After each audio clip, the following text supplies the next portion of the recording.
भोपाल से खबर, जहां पर चिकित्सा शिक्षा मंत्री विश्वास सारंग का बयान सामने आया है। उन्होंने कहा कि सीएम शिवराज आज सभी मंत्रियों प्रभारियों के साथ कोरोना की समीक्षा करेंगे। सीएम ने सभी से जन जागरूक अभियान, वैक्सीनेशन अभियान और चिकित्सीय व्यवस्थाओं को दुरुस्त करने को भी कहा है। प्रदेश में एक बार फिर ऑक्सीजन प्लांट का ड्राई रन किया जाएगा।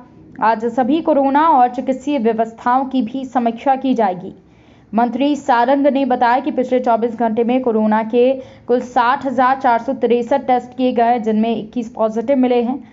सारंग ने बताया कि नए वेरिएंट का एमपी में कोई केस नहीं है। सीमावर्ती और राज्यों में नया वेरिएंट मिला है, इसलिए कोरोना प्रोटोकॉल का यहां पर पालन किया जाए।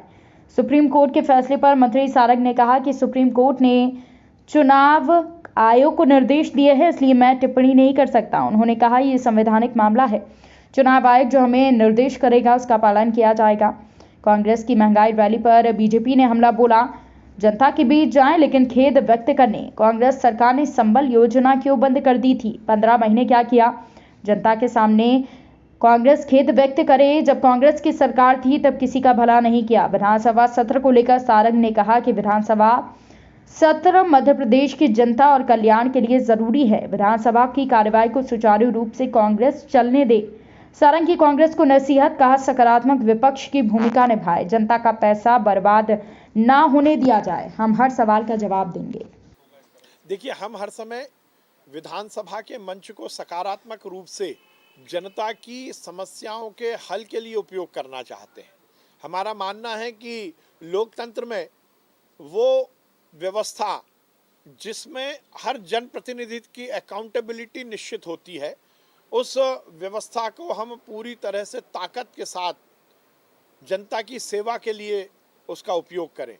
इसलिए ये विधानसभा सत्र मध्य प्रदेश की जनता के कल्याण और प्रदेश के विकास के लिए बहुत महत्वपूर्ण है और हम ये चाहते हैं कि वहाँ पर हर विषय पर अच्छे से चर्चा हो।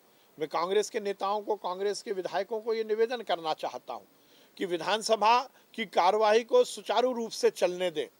विगत दिनों हमने देखा है, चाहे लोकसभा, माननीय सुप्रीम कोर्ट का निर्देश है, वो निर्देश चुनाव आयोग को दिया गया। इस विषय पर मेरी टिप्पणी करना उचित नहीं है, क्योंकि संवैधानिक व्यवस्था के हिसाब से चुनाव का निर्णय चुनाव आयोग को करना है, इसलिए इस पर मैं कोई टिप्पणी नहीं करना। कांग्रेस तो मांग कर रही सरकार या राज्य निर्वाचन आयोग निरस्त कर दे पूरे चुनाव। देखिए, फिर मैं ये कहूँगा कि ये निर्णय, ये जो कम्युनिकेशन है, जो वार्तालाप है, वो माननीय सुप्रीम कोर्ट और माननीय चुनाव आयोग के बीच का है।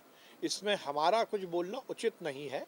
हमें जो भी आदेश मिलेगा हम उसका पालन करेंगे चुनाव आयोग की ओर। देखिए, मैं तो पहले से कहता आया हूँ, कांग्रेस जनता के बीच जरूर जाए, कहीं कोई दिक्कत नहीं, जाना ही चाहिए। हर लोकतांत्रिक व्यवस्था में हर पॉलिटिकल पार्टी को जनता के बीच जाने का अधिकार भी है और उसका कर्तव्य भी है। पर यदि हम अधिकार की बात करते हैं तो निश्चित रूप से उन्हें हर विषय पर जनता के बीच में अपनी बात कहनी चाहिए। पर उनका ये कर्तव्य भी है कि उन्हें जनता को ये भी बताना चाहिए कि वो 15 महीने मध्य प्रदेश में सरकार में रहे तो उन्होंने क्या कुछ किया। उनका ये भी कर्तव्य है कि उन्हें ये जरूर बताना चाहिए कि संबल योजना कांग्रेस ने क्यों बंद की। उन्हें ये जरूर बताना चाहिए कि कमलनाथ की सरकार के समय मध्य प्रदेश में एक पैरेलल अर्थव्यवस्था क्यों चल रही थी। अच्छा रहेगा वो जाए जनता के बीच में, पर हर तरह से बातें करें और इस बात का खेद जरूर व्यक्त करें कि उन्होंने 15 महीने जब कमलनाथ जी मध्य प्रदेश के मुख्यमंत्री थे तो मध्य प्रदेश का कहीं भी किसी भी स्तर पर भला नहीं किया। मध्य प्रदेश विधानसभा का शीतकालीन सत्र कल कोरोना के लगभग 60,463 हमने टेस्ट किए हैं, जिसमें से 21 पॉजिटिव आए हैं। अब टोटल मिलाकर मध्य प्रदेश में 181 एक्टिव केस हैं। ये बात सही है कि रोज़ पॉजिटिव केसेस की संख्या में बढ़ोतरी हो रही है, पर किसी भी तरह के नए वेरिएंट की मध्य प्रदेश में कोई खबर नहीं है।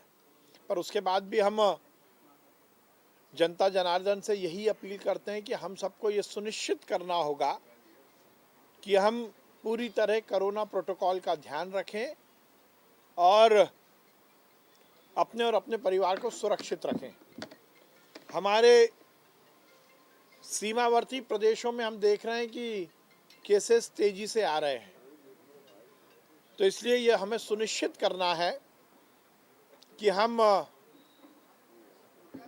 हमारे प्रदेश में किसी भी तरह से कोरोना का संक्रमण ना बढ़ने दें।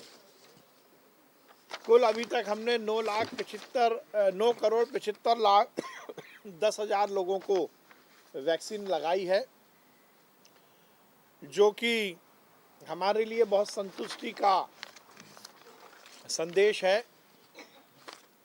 जैसा हमने पहले कहा है कि दिसंबर के महीने में हमारा टारगेट जो पॉपुलेशन है, उसके जो एलिजिबल पॉपुलेशन रहेगी, उसको हम दिसंबर के महीने में पूरी तरह से वैक्सीनेट करना चाहते हैं।